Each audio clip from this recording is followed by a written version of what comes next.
you guys we can stay on task and stay on time here. So I'll just say a couple of words, everybody. My name is Janine Wright. I am the K-16 Partnerships Manager at FEND. And I'm happy to talk as much about that later if you'd like, but one of the things that I get to do through that work is to manage a subnetwork called the College Success Network. And as part of that work, what we try to do is to showcase and highlight what we think are pretty exciting ideas and innovations that are happening around the country in college access, success, and completion.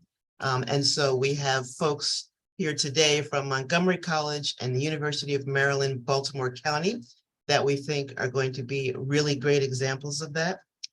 Just a little bit of housekeeping before we begin. If you could keep yourselves on mute unless you're asking a question, please, to just minimize any feedback. If you do have questions while the presenters are talking, feel free to put them in the chat. We'll make sure we get to them. And once we get to the Q&A session, we'll be a small enough group that you can go ahead and take yourselves off mute and just ask your question once we get there. So I also want to acknowledge Hillary Kane, who's FEND's Executive Director. She's here as well. And so with that, I'm going to turn it over to Sarah and crew, and we can go ahead and get started.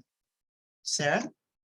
Great. Thanks so much, Janine. And thanks to Hillary for the invitation. We are really excited to be here, and we will try to live up to the words of being a great example and innovative. Way to set the bar high there, Janine. We'll try to live up to that. But we're really happy that all of you are here, and we welcome you to this space. We hope that you feel that we are a group of friends and colleagues having a conversation, because that's really what we are. And we hope to invite and include you in as part of this conversation. This group gets to work and plan together quite frequently, and we really enjoy the work that we do together. We also enjoy being with each other, and we hope you get a sense of that as sort of a key of collaboration, and that is relationships. So we're going to talk today about nurturing transfer aspirations through a digital storytelling collaboration. And before we introduce ourselves, we are going to have you participate in a word cloud activity. One, to highlight interactivity. And the second way is we want to get you working right away so that the blood is flowing to your brain. Emily, I'm going to turn it over to you to facilitate this. Wonderful. So as you can see, everybody can type into a web browser, pollev.com/my full name, Emily Passera 256, or using a cell phone to the number 37607. You may text Emily Passera 256, and then you will be cued to write your response. Write a word that comes to mind when you think of transfer. And so to collaboratively together, all 19 of us, we will come together to see what words float in as everybody is getting Poll Everywhere set up on their devices, that they can use a iPhone, Android, or your Mac, HP, Dell. You can choose either way to access this platform. I really appreciate when I work with students to use this platform because it's collaborative and instantaneous with response, even if we can't all get off mute all at the same time. So I am going to pull up our answers right now. So as people are logging in, just a reminder to text Emily Passera 256 to the number 37607. There's no responses yet, but I'm sure they're going to be coming very soon. And we should set the context that it's transfer in higher ed, not transfer of funds. So if your head is in the financial world, bring it over to the educational world. Emily, it looks like we're getting a message that says you need a password to log in. To join us today, it is unlocked, responses, present.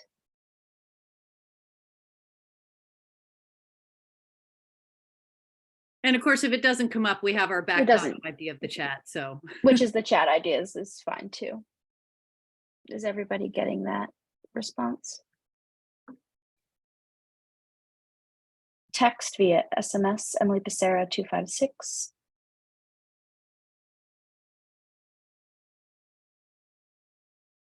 We'll give it 5 more seconds. If it doesn't work, we'll just move right to the chat. Website working now. Okay, good.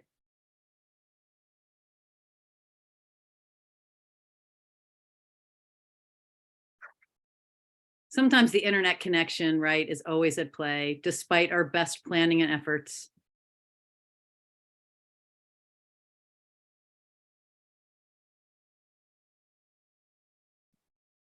Well, let's go ahead and have everybody pop that in the chat. And if it happens to come up into the word cloud at the same time, awesome. We're talking about seeing it two different ways. So just go ahead and start putting them in the chat.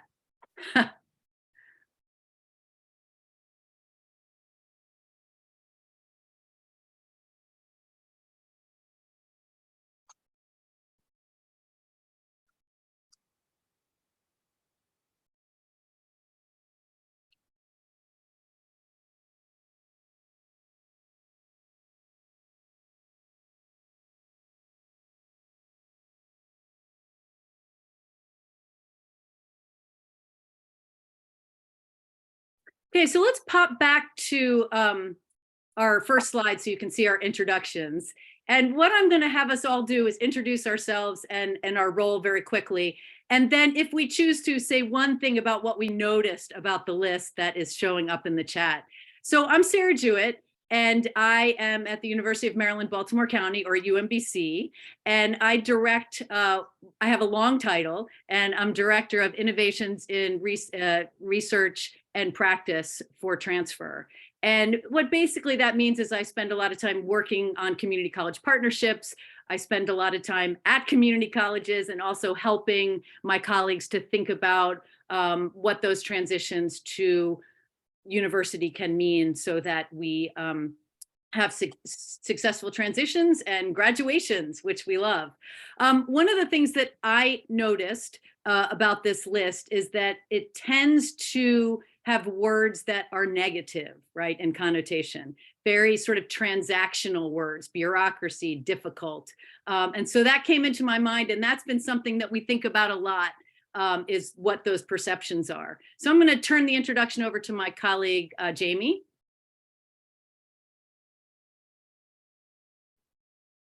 Hi, everyone. My name is Jamie Gillan. I'm a professor of English at Montgomery College, and one of my most favorite titles at MC is that I get to co-coordinate our digital storytelling internship along with Matthew Decker. We were able to create the internship, and excitingly, we have two of our current interns here with us today. And I noticed a lot of also negative connotation words in the chat, and I was thinking about all of the transformations that have to occur for a student to successfully transfer and complete and move on to what they really dream or what they haven't imagined as possible yet. So Matthew, would you introduce yourself?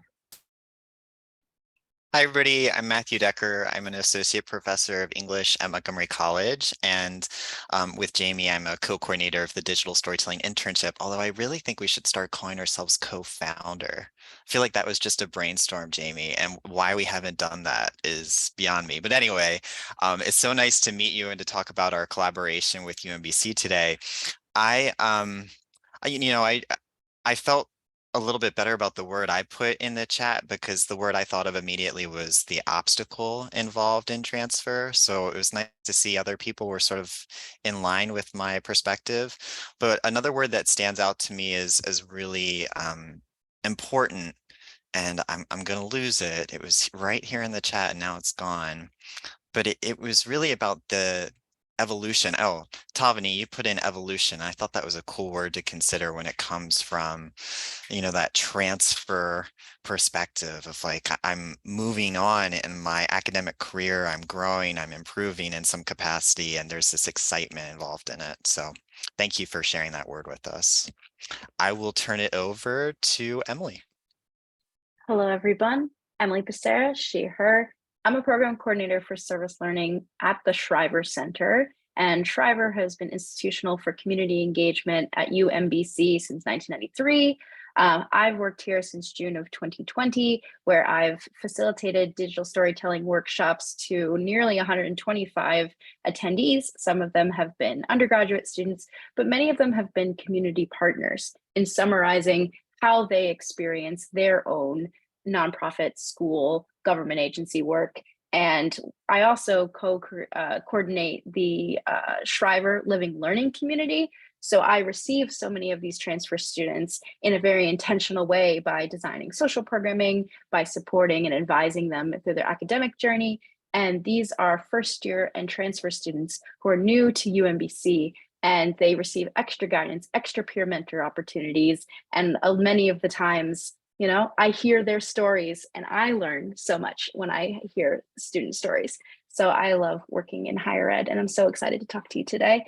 I love that this activity allows everyone to jump in to their thoughts, and hopefully by the end, you'll learn more and about the transfer journey, especially from our two co-panelists. And why don't we start with Kweku first? Hi, everyone. I'm Kweku Agyepong, a second-year Montgomery College student, majoring in cybersecurity. I am also a level 2 digital storytelling intern. And level 2 or level 2+ involves a partnership with UMBC faculty to support their class with digital storytelling projects. I've been lucky to have worked in various disciplines, namely anthropology, computer science, environmental science, and data science as well. And I believe when we talk about transfer, despite all the info dump that we've had over the period, it's still nerve-wracking, and you know, it catches up to you, especially as a student, because of the change. We love change, but it's when you're actually in that space to make the change yourself, you get all the nerves, you know, and you feel it. So yeah, that's my word. And with that, I'll hand it over to. Hello, I am Brandon Rodriguez. I am a level 2+ intern who's been part of the internship for over 3 semesters. And I am a media production major. And I've worked with in the past two professors, for one's in video production and now currently one in environmental sciences. So yeah.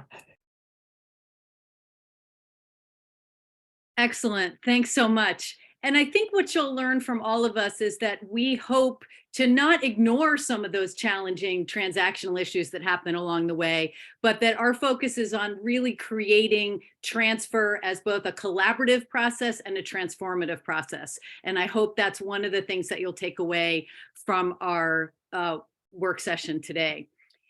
The focus of our work is really about equity, as I know it is for many of you in this room. So we're going to talk about it as an equity-driven collaboration. And if we think about the population of community college students among undergraduates, and often faculty and students are surprised by this number, right? Almost 40% of US undergraduates are community college students or start out as community college students. And we feel like that number is really important because we have this wealth of expertise and knowledge about community colleges right out here in our communities. And so it's an important number to raise up. And as we think about the equity dilemma and look at the national transfer metrics, we look at the number 80% of students intend to earn a bachelor's degree. And of that, right, 25% of students transfer to a 4-year college within those in 5 years, and then only 17 end up earning that degree. So that's our dilemma, right? That's what brings us together to do our work. How do we change those metrics? And with a verb, right? Not just a verb, but actually doing the work of that verb, engage. We need to think in particular about the role of institutions. Very often when you listen to transfer discourses, they're very much about what the student needs to do. And so the project, when we work together, we really turn that face around and we say, no, we as institutions really need to think about how we can better deliver on the transfer aspirations of students. So we need to be looking at our practices, our programs, where students are falling through the cracks, and how we, in some cases, created those cracks. Right? So we need to really rethink and reimagine this idea of transfer by thinking about how we leverage students' expertise, how we grow their sense of agency, and also how we continually design, assess, and refine the work that we do, the structures, the supports, and the strategies. And that means with students in the room. Right? Not just in an office set aside where students aren't part of the decision-making process. And so we feel that that's really important for us to continually think about these two aspects in particular. Yes, and I would add to what Sarah is saying here, that it's incredibly important to develop that sense of agency.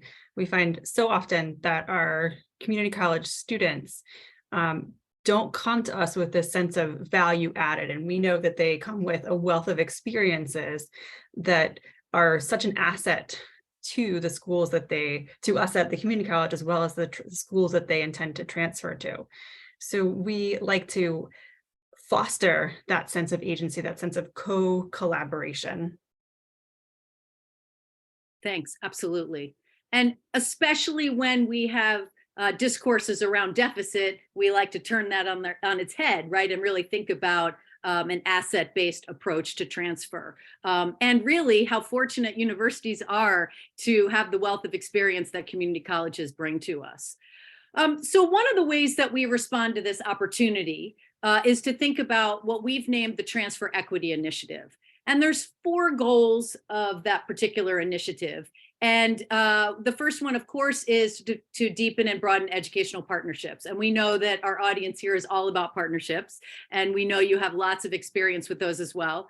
Also to invest in the future of our shared community of students, right? So universities need to not only be thinking about the students that are currently on their campus, but investing in the students who we want to have come to our campus as well.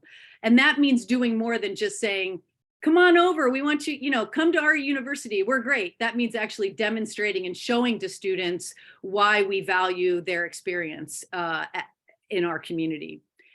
Engage university faculty and staff as transfer champions. So when I first started working in transfer about 10 years ago, there were really mostly transfer professionals who thought a lot about transfer students. Gradually over time, they have, this community has been more and more inclusive of faculty members as well. What is the role of faculty in the classrooms to help support transfer students? What is our role on campus to serve as change agents around transfer issues? And so now, 10 years later, I'm really seeing faculty actively engaged in issues of transfer and serving as transfer champions. And that was really one of our goals when we started this program a few years ago. And then creating active applied learning experiences for community college students on university campuses. And I'm just going to go a little bit deeper on each of these goals in the next slide, and then leave it for you to answer any questions that you might have at the end of the session. But one of the reasons that I put in goal number 1 is MC is a key sending institution and UMBC is a receiving institution, is because one of the things that we as a group need to learn to pay attention to was all the language that we used around transfer. It tended to be really about loss and about gaps and about what was missing and about, and here I have sending institution because we used to think about it as a feeder institution, right? And we kept thinking about how is it that all of this language around transfer doesn't feel really respectful about the transfer students themselves and also the institutions. So the way language has changed over time with transfer is really significant because language has power and it has meaning and it has impact. So really thinking about the words and the language that we use. Montgomery College and UMBC have a rich history of collaboration and relationship. So we didn't just bring this in, the Transfer Equity Initiative, and just sort of plunk it down without any context. We've been intentionally building a relationship and a collaboration through institutional grants, through faculty and staff collaborations, through pre-transfer advising, and in a most exciting way, and we'll be sure to put the link in before we leave you today, we are co-hosting along with the Smithsonian and Story Center the 2023 International Digital Storytelling Conference. So we have been deepening and broadening our relationship intentionally for at least the past 10 years, and lots of folks have been involved with collaboration for much longer than that. And when we talk about students, we really begin to talk about, and that pronoun our is important, right? Our shared priority and central mission. It's not Jamie and Matt's students and my students, it's our shared students. And that makes a difference in how we think about transfer. I used to have a colleague that said, we need to reframe this idea of going from community college to the university as thinking about a narrow bridge with alligators down below. And if we fall off it, the alligators are going to get us, right? And so we need to think about a much more friendly way of thinking or imagining that transfer journey and those who are alongside of us. So we want to think about sharing the journey with students across institutions. In my classes, when I have transfer students from community colleges, they're always so excited when I even know the mascots of the colleges, right? Because I've been to their campuses, I know some of their professors. So it feels like an our place versus a there and here, right? We have this shared idea. Again, thinking about faculty and staff as co-creators, co-facilitators, co-hosts, and really having them actively think about what does it mean to be an advocate and a mentor for transfer students from community colleges. And in goal 4, and I'm not going to talk about each one of these, but I just wanted to say that this is part of a growing network of applied learning experiences that we have been building over the past 3 or 4 years, very much centered on community engaged activity, public history, public science, mapping communities, and the one that we're talking about today, which is our Public Stories Digital Storytelling collaboration, which we have been doing for 6 semesters with 19 unique students, 11 faculty hosts, and 7 different units, which means that we really have been able to bring STEM and humanities together into this digital storytelling space, which has been very exciting work. This is just another way of envisioning the work that we do, thinking about how we merge the ideas of academic, community, and professional engagement, and thinking about scholarship, stewardship, partnership, and mentorship. And again, how they're all working together, and borrowing concepts from our transfer colleagues, Frankie Lahan and Julie Wang and her colleagues, about this idea of building aspirational momentum and also transfer student capital, which we feel like is an undergirding and circling presence to our work. And I'm going to turn the mic over to Jamie and Matt to talk a little bit about the internship, and I'll pop back in as the slides go through as well. So Jamie and Matt, please. Thank you, Sarah. So I just added a couple of links into the chat in case anyone would like to learn more about Montgomery College's context as well as the internships context. We want to give you a bit of a crash course in the digital storytelling internship at Montgomery College so you can get a sense of this example of the public stories collaboration that we have going. I'm going to start by introducing you. I'm going to actually take you back in time. The fun thing about talking about the internship is that you have to tell a story about the internship. So I want to take you back to spring 2019 when Professor Gillan and I went to an end of semester special workshop in digital storytelling. And I think we were both probably very exhausted, you know, just surviving final exams and all of that. And we went to this workshop and we found ourselves sort of illuminated and inspired by the content. For me, at least, digital storytelling was a brand new venture. I had not come across it before. And so I was just excited about it. And I found that I was really into the technology element of a digital story. And you'll get to see some of that later on in our presentation today. And then if I remember correctly, Jamie, you were really into the process.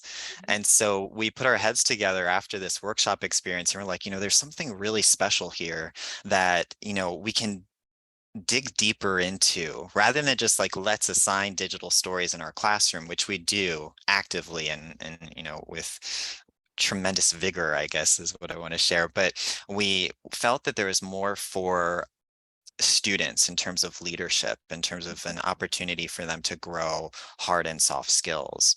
So from there, we started to build the curriculum for the digital storytelling internship. We were able to secure some funding and institutional support.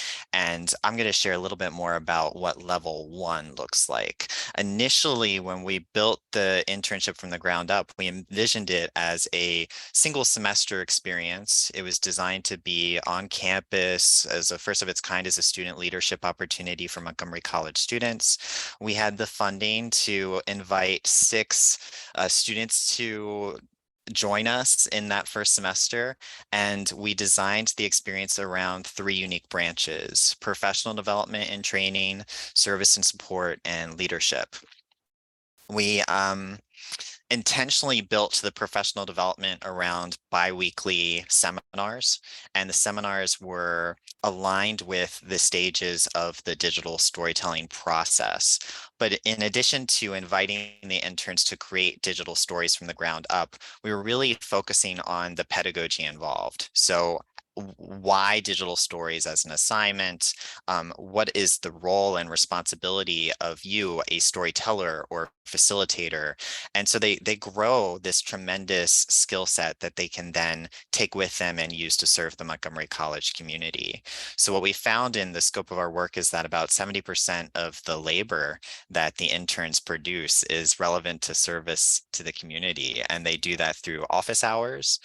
They host virtual office hours in Zoom now. Ever since the pandemic, that's been our approach. And so any Montgomery College student engaged in a digital storytelling assignment could choose to join an intern in their office hours to get support at any stage of the process. And then when we also loan out the interns, they go into physical and virtual classrooms and support faculty engaged in digital storytelling assignments. They can help again at any stage of the process. They can build context at the start. They can provide tech tutorials. They can help to guide students through Story Circle. And by the end of this, really through the professional development and the service in tandem, they are naturally growing their leadership skills. We also build a little bit of intentional leadership opportunity into the experience itself. So Jamie's always really good about day 1 highlighting that, yes, we're co-coordinators, but really all of us are colleagues. And this is like a shared power dynamic. We work in sort of this equal space. We are very good about helping them to hone how they introduce themselves, how they present themselves professionally.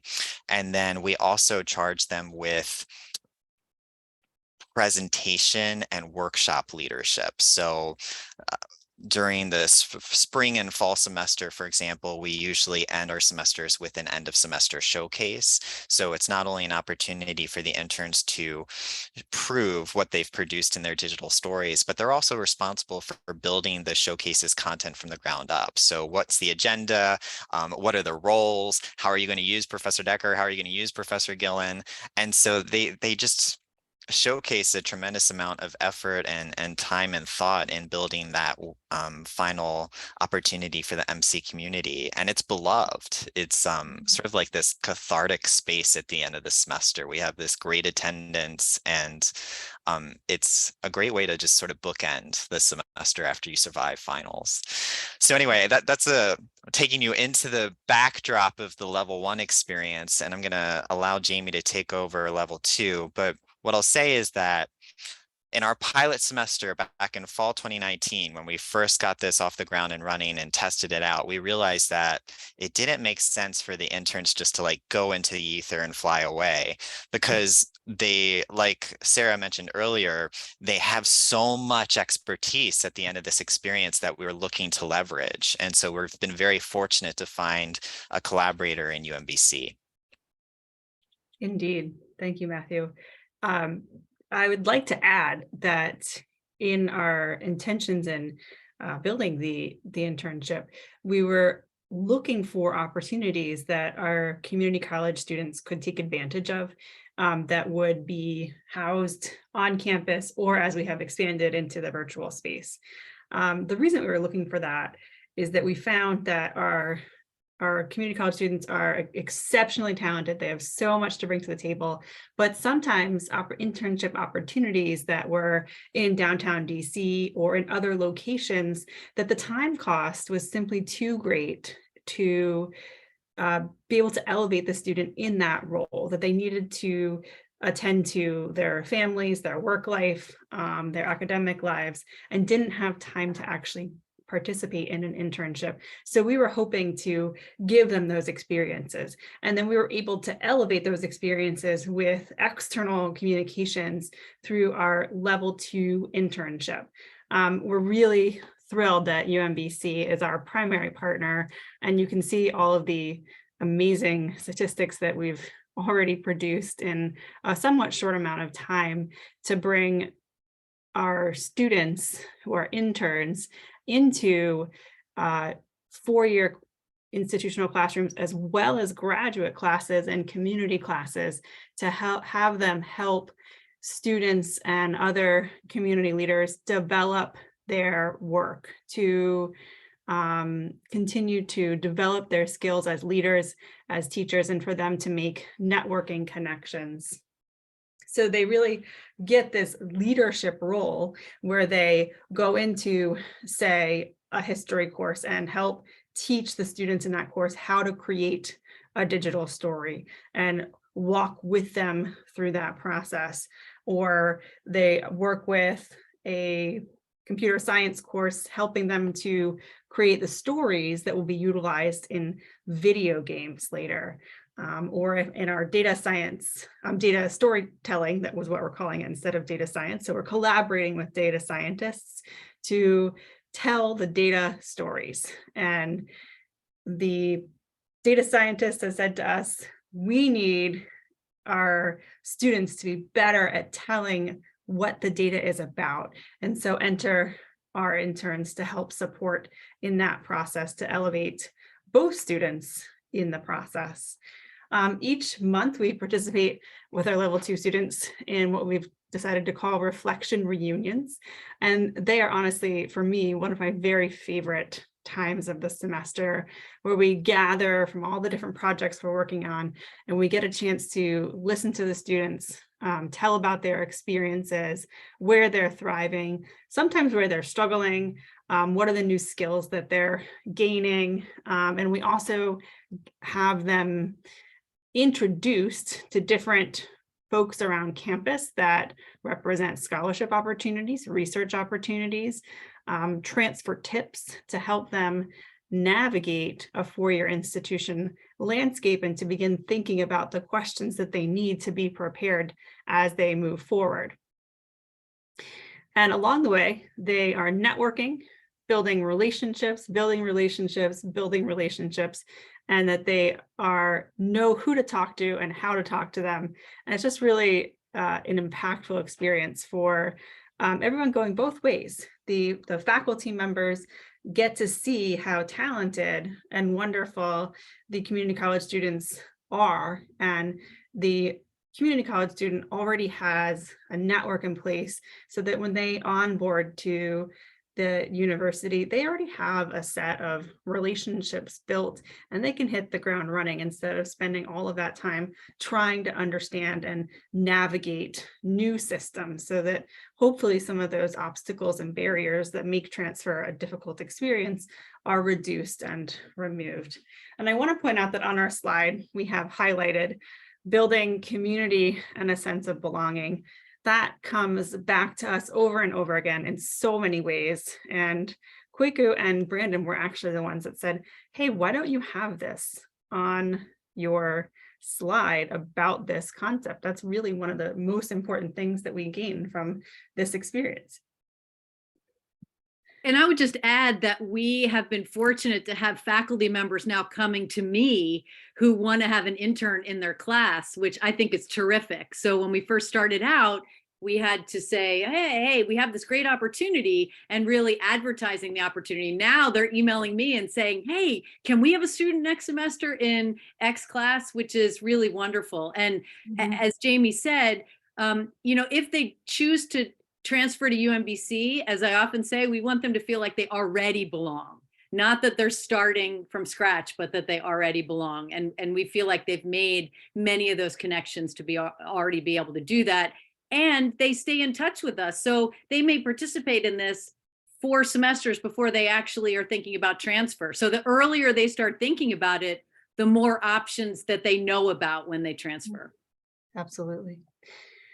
So now we're actually going to show you what the digital story product looks like. And so with that, I'm going to turn it over to Kweku to introduce his own work and to give the context behind it. Yes. So I believe Professor Matthew Decker expanded a lot about the level 1 storytelling process. And this is pretty much my digital story piece as a level 1 digital storytelling intern. It speaks a lot about the level 1 process. And in short, it's mostly about brainstorming, putting down a script, storyboarding, voice recording. These are all stages that we go through to make our videos, our final project. And the last piece of it is the video editing piece. So this is just a reflection of what we do as level 1 interns at Montgomery College prior to our handing over to UMBC to collaborate with other faculty to help your students, come together and present a digital storytelling project at the end. Please enjoy. As the year 2021 began, I made a New Year's resolution like most people. But the most important thing I wanted to achieve from my list was to exercise consistently. I had tried to work out persistently on numerous occasions in the years past, especially during the lockdown in 2020. But I failed to keep up. When the pandemic was not getting any better, my vigor slowly faded with time till there was no motivation to keep exercising. On the inside, I felt as though I lacked control over everything due to my inconsistency. After much consideration into measures to take to get a grip on my life, I planned to exercise 4 days a week at home, not only because I had dumbbells, but also because I wanted to look back at my journey at the end of the year with pride, knowing that I had achieved my goal, which at the time was on the freeway to God knows where. I was tired of putting off working out, because one day of not exercising turned into a week, and eventually a month. Truth be told, I sometimes caught myself lingering on whether I could keep up with my workout routine, with the first few weeks being so arduous because I pushed myself to work through push-ups, biceps curls, shoulder presses, crunches, and split squats. After working my upper body and core in the first few weeks, I felt like quitting, but not over temporary pain, I thought. I was determined to rid myself of inconsistency through persistent workout in hopes that I would be in a much better headspace. On days I felt energized, mid-tempo Afrobeat music was my jam, while modern soul music was my go-to on days I felt too sluggish to work out. But my biggest inspiration was from within. The inner voice that echoed Martin Luther King Jr.'s quote that if you can't fly, run. If you can't run, walk. If you can't walk, crawl. But by all means, keep moving. I didn't just want to be consistent, I needed to be internally at peace. As of late, I feel more empowered and in control of things. Not only do I feel physically sound, but mentally disciplined as well. But the journey has not been easy going in the slightest way. I am still a work in progress because I would like to keep up with the consistency even beyond this year, and likely join a gym. But if I've learned anything these past few months, it has been to listen to the inspiration within that drowns the external voices of doubt, fear, and limitation. The inspiration within pushes me to press ahead in my quest to become an achiever.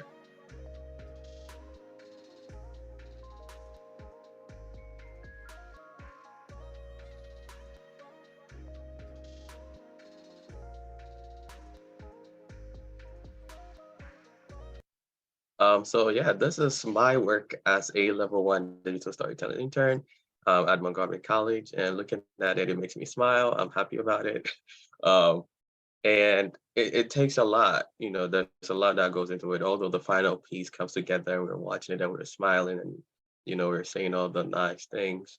It involves a lot of work, a lot of research, a lot of nights, going back and forth with professors. I remember very vividly emailing Professor Decker late in the night, can you check out my script, make sure this is good? And I was going back and forth so many times just to be sure, I have the good stuff, as far as script is concerned, because the emphasis of digital storytelling is pretty much the script. And if you don't have a good script to go with, then the work is entirely, it just doesn't work.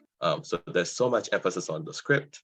And then once you're past that stage, the more fun stuff begins, like recording your voice, getting all these pictures, videos, and resources to put together your video. And so it takes a lot, but at the end of the day, it's worth it. Yeah.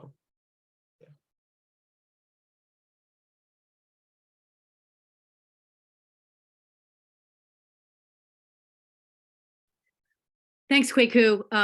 As I put in the chat, I always love the literal and figurative layers of this story. So thanks for sharing it. We're going to share this piece very quickly because we want to turn the mic back to the students as quickly as possible.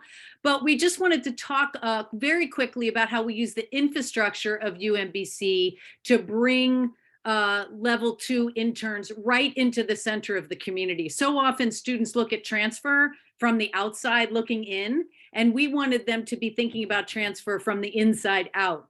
So we bring them in as non-degree seeking students. So they apply to be a non-degree seeking student at UMBC. And we also enroll them in a 0 credit pass fail practicum called Prac 096. And then of course they are engaged with faculty hosts in coursework. One of our key infrastructures has been Prac 096. And I'm going to turn the mic over to Emily quickly just to talk about why Prac 096 is an important aspect of this program. So as an instructor of the Community Service and Learning Practicum, Prac 096, students engage in weekly service and reflection through enrollment in a 0 credit pass-fail course.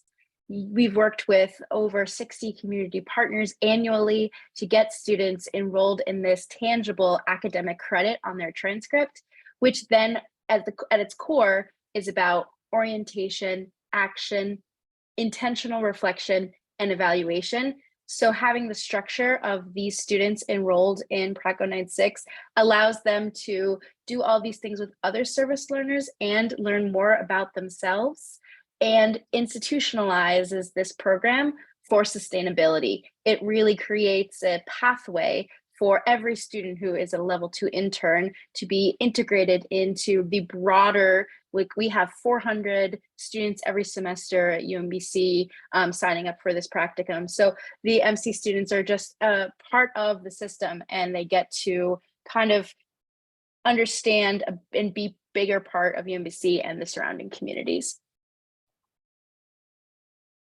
We also look at, thanks. We also, that piece of evaluation that I highlighted, we actually have 10 effective functional competencies that Matthew highlighted, or are the soft skills. And a lot of these include self-awareness and growth mindset, leadership, critical reflection, social responsibility. We're trying to create students that are better humans and are ready and activated to do good in the world. And so we actually, for this conversation, wanted to highlight just one of the AFCs, which is number 5, of course, which is the critical reflection and integrative action one. And we are allowing students the space formally to address and discuss their personal identities, attitudes about the world. They're also faced with assumptions that they had coming into level 1 and level 2, and then maybe reflecting on the experience of change that they're undergoing and what their colleagues in the internship is experiencing. They're also really understanding they're part of bigger structures. And so that civic identity also ties into effective competency number 8, which is cultural and global humility and inclusive action, which really the mission of the Shriver Center is to bridge campus and community, but be an anti-racist and a really fighting systems of white supremacy. So these students are taking actions through the anchor of PRACO 96 to change the world. Nicely said, Emily. Thank you. Matt, do you want to talk about these questions quickly before we turn it over? Yeah, to just real quickly, what I wanted to share is that this is maybe my favorite part about level 2 is the chance we get to have reflective reunions. They happen once a month for level 2. And it's so hilarious because I think in level 1, what we tend to do is like we're guiding them into a pool from the shallow end to the deep end. And then level 2, we just like push them in the deep end and say, go and do your thing, swim. And so we don't really know what they're doing until we have the chance to catch up with them in the reflective reunions. And it's such an awesome opportunity to learn more about how they see themselves growing as professionals, as leaders, as collaborators. And you can just see some of the questions that they start small. So like what seems fun about the project or assignment, but then they build and they grow over each unique reflective reunion meeting. And I guess something that stands out to me that is really significant is, one, the responses we receive from the interns are so rich and often unanticipated that like Sarah or Jamie or I will just be like dumbfounded by what we haven't even considered they take away from the experience. And then the other thing, that the more the intentional reflection that Emily mentioned before, we really want them to be thinking about how they are going to reframe their experience of this level 2 in the future. How are they going to take what they've gathered here about themselves as a leader and put that in language in a transfer application or put that in their presentation in a job interview, right? So really thinking about the future of this work. Oh, sorry, I meant to do mute. Thanks, Matt. And I think these are things that we've talked about before. So I want to just keep the slide up while I'm also, I think Brandon has the next slide. Is that right? Or we want to turn it over to Brandon next. So we've talked about these things, so I'll just put them up so you can scan them quickly. We want to think about what our practices are. And these are sort of our takeaways as key practices in terms of fostering aspirations. And you've seen examples of them throughout the presentation. And Brandon, of course, will now share some of his experience and then turn it back to Kweku. So first, before going into our experiences, we're going to showcase 2 previous interns at the digital storytelling internship, and their names are Ellen and Agan, who have recorded their past experiences and what they took away from the internship.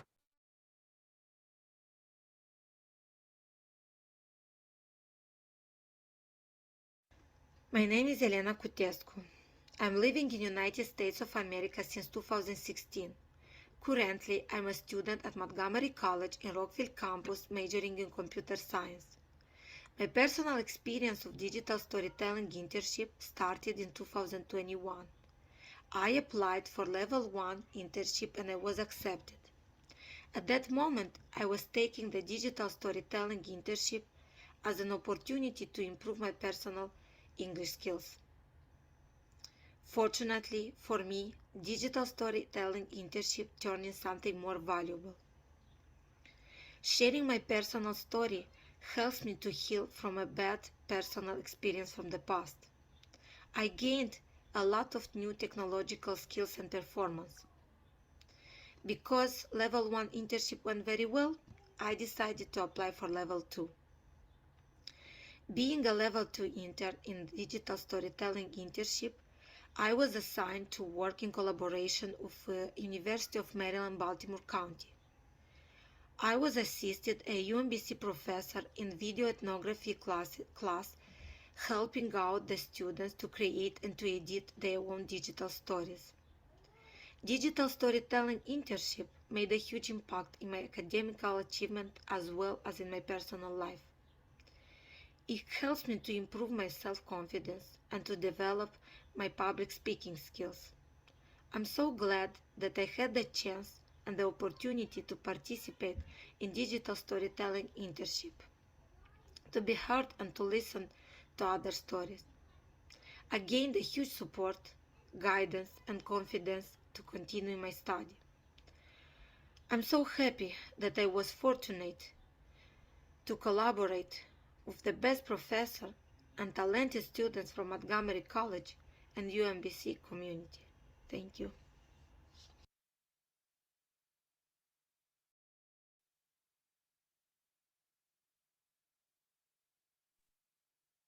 Why don't we take a beat here and turn it back to Brandon to go ahead and talk, and we can follow up with Agan at the end, because we want to make sure, since you're physically in the space, that you have a chance to talk, Brandon. All right, so I put here 3 of the main takeaways I took from the internship. To start off, teaching students at UMBC as a level 2+ intern helped me put my knowledge into action. And what that means is sometimes people often forget that just because you may hold knowledge doesn't mean another person holds that same knowledge. So making sure you bring them up to your level and get them to understand, in this case, how to create a digital story, you can make sure that you can help other people learn how to create digital stories, and maybe in the future they'll teach other people, and we can learn prosper from each other.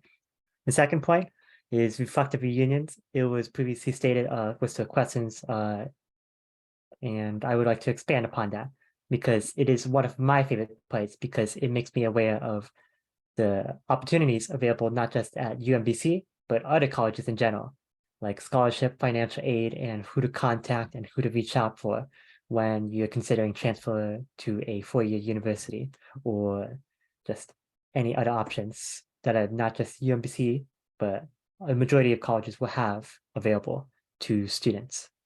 And the third part, which is the last part, which is this internship made me change my degree. I used to be a psychology major, but now I have changed into a media production major because I have found a particular interest in teaching others and creating a lot of content through digital stories.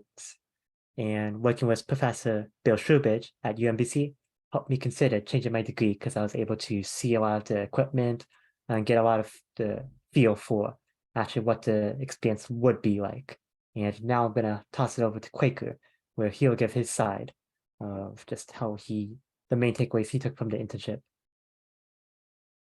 I think prior to that, we're gonna play the against, or should I just go ahead, Professor? Why don't you just go ahead, Kweku, and then we'll cycle Okay. back, see what the timing is. Got you, no problem.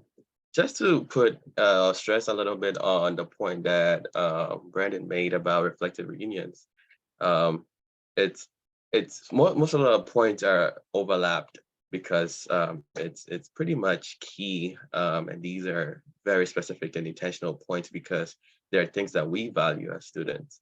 But particularly for me, the internship at UMBC has helped me build relationships as well as develop my sphere of influence through leadership. And most often for college students, the stress is on building relationships and networks. And how practical of a way can it be than this opportunity? And so this is really a practical way for us to network, not only with students, but also with faculty members. And through this experience, I'm affiliated and I know pretty much some of the staff on UMBC. I know Professor Jewett and Dr. Maddox Springfield, just to name a few. There are a couple more, and I believe this is something that's really helpful throughout the journey of storytelling. And another key point to put out there is that we get to exemplify our leadership skills, not just on our local campus, but also through the leadership skills, taking the lead on projects that we're given at UMBC to display the inner potential that we have as students. Also, we also have, for me, the partnership between the MC and UMBC has made me more aware of transfer and scholarship opportunities. And I believe Brandon spoke a little bit about that, but I'll go further to say that just recently during our reflective reunions, we're talking about transfer and scholarship opportunities. And I got to learn an interesting fact that research is one of the pivotal roles if you're someone considering going to grad school. And that was a it was a key point to note, especially for me, because most of the time there are conversations about, transferring, going to what's next after community college. But this took me a step further to think beyond just a one-step process. I'm thinking beyond one step ahead to like 2 steps ahead, because now you're thinking, okay, not only am I thinking what's next after community college, but then what comes next after I've gained my degree? Do I want to go to grad school? And if I want to go, what are some of the things that I can leverage on? What are some of the skill set that I've already developed that I can leverage on? And digital storytelling actually involves a lot of research. And this is something that I can use as a leverage if I do consider going to grad school. And that's something I'm open to. So there's a lot to learn from reflective reunions than just, the scholarships and the transfer opportunities. You get to be knowledgeable about some of these things. And I was referring to Brandon's point that you get to teach, but then there's a difference between being able to teach and being able to having the knowledge and applying the knowledge itself. And so this is a practical way to do it, because we have the knowledge through our level 1 process, but then we get to apply the knowledge that we've already had, and it's reflective of the projects that the UMBC student project at the end of their semester. And I believe most of the professors are pretty happy about the work that we put in, and that keeps the relationship going as well. And one key thing is that through this partnership, I've been involved in different disciplines, namely anthropology, computer science, environmental science, and data science. And these are opportunities that don't come often for college students. You're only focused on your scope of work. If it's cybersecurity like I'm doing, it's just cybersecurity and that's it. And you don't even get, most of the time, you don't get the opportunity to intern. And so this is a nice blend of, getting that internship experience and also getting my horizon broadened, from different disciplines as well. And to practicalize that, I was thinking and I was saying that through this, I'm able to think outside of my own creative box. And in a practical situation where a student is out of school, most of the times our thoughts are, how do I implement my childhood dreams? You've learned all these skills and you've gotten all these knowledge and you just want to go out there and execute, right? We don't really think about the consequences of what our actions might be. And so, partnering with anthropology, environmental science, it structures your brain. It shapes how you think. Now you're not just thinking of, let me just go and execute regardless of the consequences. Now you're thinking, how do I leverage or how do I use my skill set in a way that it might benefit my environment? How does it speak to my immediate community? Who are the people in my immediate community, and how can I use my skill set to actually build relationships and build something that is tangible? Because most of the time we go out there, because we don't think about some of these consequences, we just do whatever. And it doesn't really speak to the community that we find ourselves in. So these are really practical ways that the digital storytelling internship has offered me. And I believe we can move on to a story of one of the UMBC students that I helped create. So last year, fall of last year, I was partnered with Professor Maddox Wingfield, her anthropology class, and this is one student whose project really shined. She actually took some of the concepts that they had already learned in class and come up with a project that speaks to what they have learned and how it applies to them, or how they've interacted with some of these concepts. And so this is a story from Liana Hill about some of the concepts from anthropology that she learned. Please enjoy.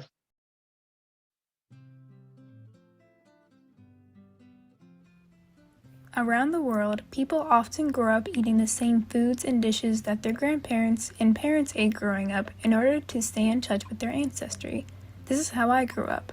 Being half South African living in the United States, in order to connect with my roots, my family frequently ate savory dishes found in Cape Town, South Africa, such as chicken curry, lamb stew, and samosas. We also indulged in desserts and sweet treats such as trifle and tea with biscuits. My family even shared these dishes with family friends during Thanksgiving and during the holiday breaks. However, many of these dishes that I ate growing up did not necessarily originate from Cape Town, but instead were borrowed and melded practices that stem from the colonization of South Africa. South Africa has a long history of foreign influences coming into the country and leaving lasting impacts on the communities. This has created great cultural diversity found in Cape Town and extends to the food culture. The colonization of South Africa began with the Dutch in 1652. The Dutch established a small port on the tip of South Africa that served as a midway point from Europe to Asia for passing ships to restock on fresh meat and produce. This small port began to grow, which meant that the demand for labor increased, and thus slaves were imported to Cape Town in 1658. Dutch and Asia had an established trade relationship through the Dutch East India Company. Because of this relationship and the expansion of the port, more countries began to visit Cape Town. This meant that different cultural aspects were introduced and began to meld together as people came into the land and traded with other people. The British were the second foreign power to colonize South Africa as they took over the port in the 1800s. They brought with them their own cultural practices that would eventually be integrated in South African society. Under the British's rule, the Atlantic slave trade increased, and more than 35,000 slaves had been imported from India, Sri Lanka, Malaysia, and other countries. The importation of slaves meant that new cultural practices and traditions were integrated in South Africa, and a new South African identity began to take form. Cultural hybridization is defined by anthropologists as the mixture of borrowed cultural practices from an outside culture with local cultural practices.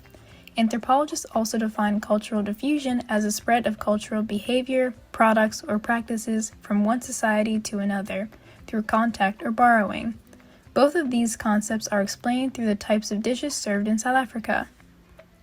Cultural hybridization, as it relates to South Africa, can be understood through the Cape Malay cooking style.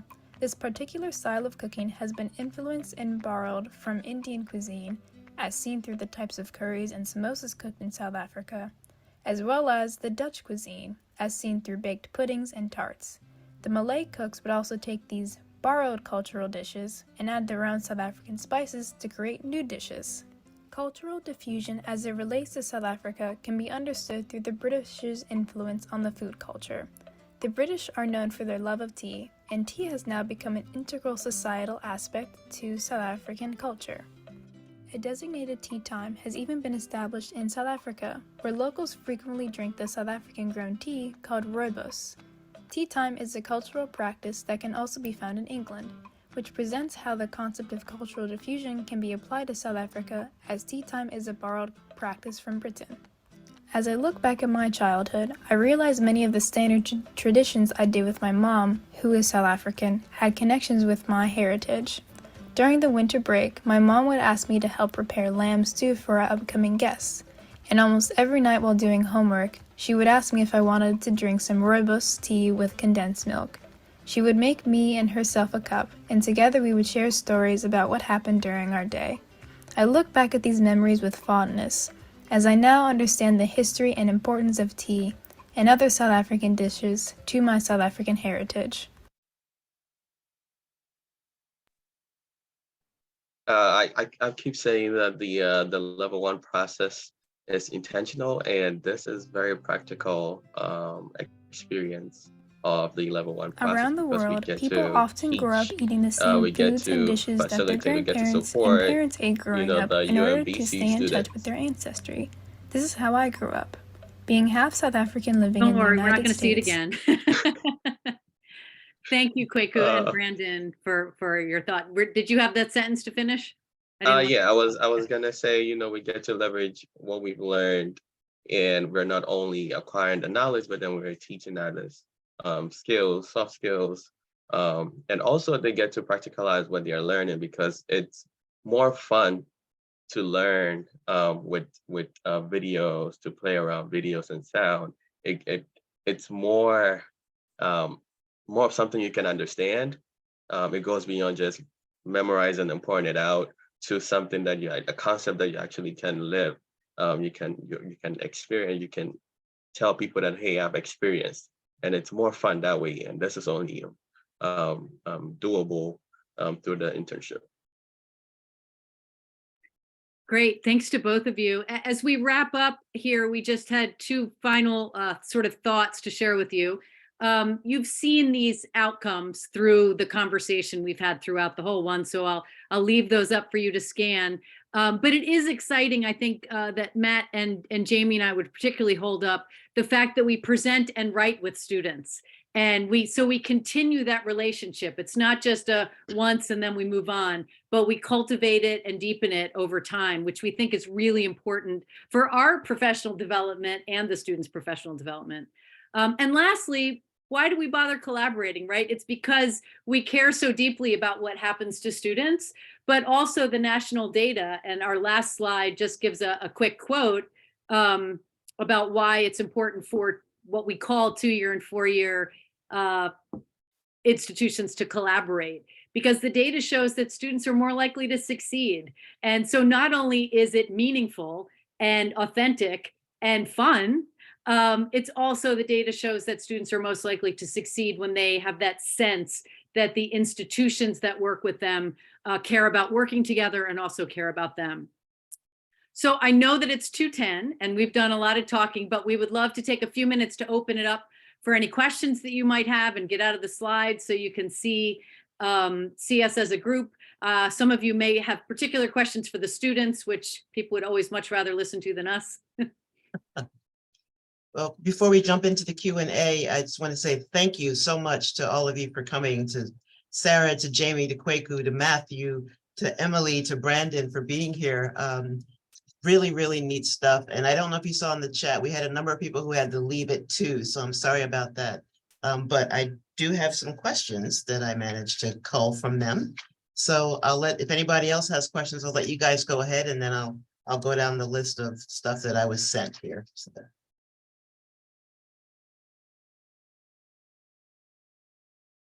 okay, well, I'll get started and folks can jump in if they'd like.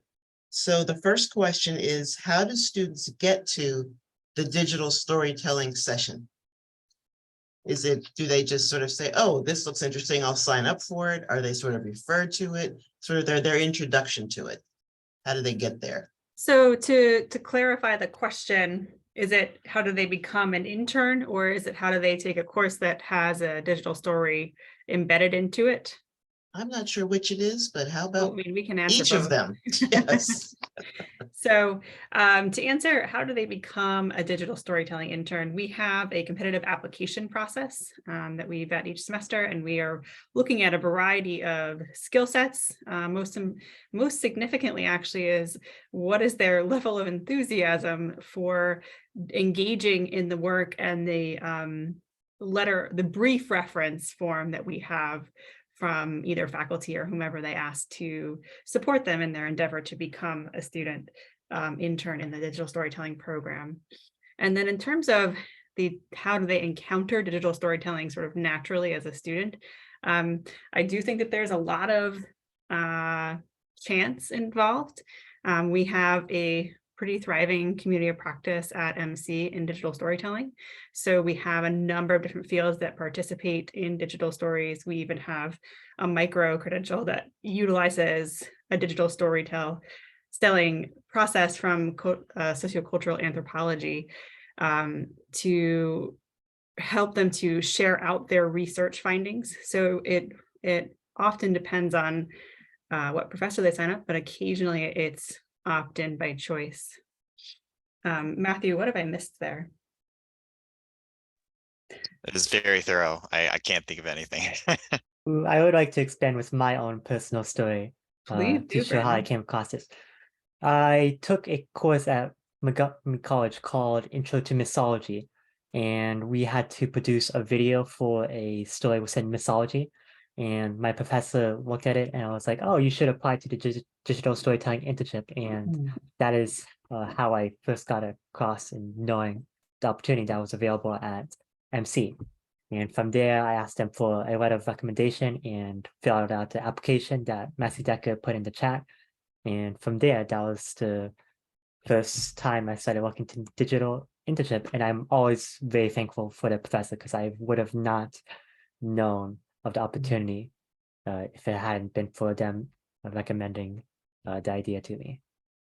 I would like to add to that and say I got acquainted with the digital storytelling internship through the lovely Professor Jamie Gillan. I took 101 English 101 with her, and we, for our final project, we had to produce a digital storytelling of our visit to the museum, one of the museums. That was in 2020 during the pandemic. And at the presentation of my final project, she reached out to me that, hey, you did a great job. There's this opportunity, and if you like it, just take it. And at the time, I was pretty hesitant, but I'm glad I took the opportunity, and it's worked out pretty good. So thank you for the chance. Thank you to all of you for that. And I have one additional question, if I could. The other question is, do students have a chance to continue their work with digital storytelling if they transfer to UMBC? And a resounding yes is the answer to that. As Jamie said, we have a very, very active digital storytelling community at Montgomery College, at UMBC, and our shared community of practice. So students have lots of opportunities. It's a growing practice that faculty, not only in the humanities and social sciences, but also in STEM, are utilizing. And I think what we love about it is that it's pushing the edges of digital storytelling. So for example, the one we didn't show you was an example from a history class where the history professor wanted to combine together the research on the yellow fever epidemic from, was it the 1700s, Jamie? Thinking about how there were parallels into our current COVID pandemic. And so the story, yeah. So the stories are this interesting intermix and sort of time play of the research that they did into the yellow fever epidemic and their current experiences. And as you know from the digital stories, it's really the mix of conceptual understanding with their own lived experiences that make them such powerful media. So yes, we have a thriving community. Please, all of you, come to our conference in June and see our community in practice, our community of practice in practice. And of course, I'd be remiss to highlight digital badging here. UMBC does a great job in giving accreditation to skill sets that students are, whether they're leaders in certain organizations or they've completed a certain class. Digital badging is becoming a really big thing. And we are also, as like a student leadership opportunity for if students are student coordinators at a service learning site, maybe they're working with the Esperanza Center or at Lakeland Elementary, they can complete a digital story as part of their badge process. So we're building in a tangible reflection tool into their accreditations, and then they can put on LinkedIn or the resume. That is great. Sarah, can you just say for the recording one more time the name of the conference and when it is? Yes, it is the International Digital Storytelling Conference, and it is June 21st, 22nd, 23rd, and 24th. And each day will be in a different location. The first day is at UMBC. The second day is at Montgomery College. The third day is at the Smithsonian. And the fourth day is online. So come to one, but it's going to be a fantastic experience, we think. It sounds like it. It sounds like it. Any other questions for the crew?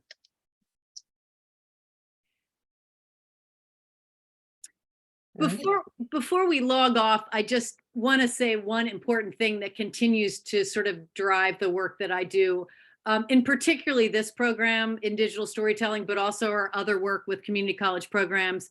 Symbolically, to have community college students being the experts in university classrooms, I just, that in and of itself makes me get up and want to cheer every morning. That is one of the most distinctive parts of this program that I think is so important, especially given the discourse around transfer and how it's often very much seen as sort of either transactional or seen as that missing gap sort of thing. So to be able to hold up a program like this, that's aspirational, that's collaborative, that's transformative, it just makes me very happy to work with this group and every group of students that come into into the project. So thank you Sarah, for this opportunity. I have to tell you, it's hard to tell from your affect. You're so sad and lonely when you talk about it. But again, we are just so excited that you all were here. We will make sure that everyone who attended and all of those who couldn't attend but wanted to get the recording and also the information about the conference. So Sarah, Jamie, Kweku, Matthew, Brandon, Emily, thank you 1,000 times for being here. We really appreciate it. And no doubt you'll be hearing from some of us soon. Yes, and thank you for having us. We're really thrilled. Absolutely. I would like to add, if you are thinking, if you're watching this recording, or if you're here with us now, and you're thinking about like, how could I start this in my world and apply it to the context that I'm in? I would say it does start with relationships and relationships building, but I think that we have a strong frame from which you could borrow, that there is definitely something important about the story and the storytelling context that we have, but there's also something really important about the frame of aspirational transfer and building relationships, that sense of belonging and community. A lot of those pieces are transferable to other contexts, and then of course establishing the relationships between and amongst each other. So I just wanted to put that out there, because you may not have questions about that yet, but hopefully as you continue to think about how to help students or young professionals in your context thrive, there are some elements that could be duplicated. Just to chip in something little, I would say, looking back, when we started this webinar, the statistics was quite sad, looking at how many people actually intend to transfer and, the actual result of people who transfer. I want to really commend Professor Sarah Jewett, on the work she's doing, and, our co-coordinators, Professor Matthew and Professor Gillan, that you guys are doing a heck of a job bridging that gap together. You're making it happen. So kudos to you all. We will echo Kweku's points. That was Has very some good nice. cheerleaders here too. Yes, Jamie, totally agree. Totally agree. All right. So with that, again, thank you all of you. Thanks to the folks who have joined us today. Thanks to all of you who will be watching this recording. Have a great rest of your afternoon and take care. Take care, everyone. Be well.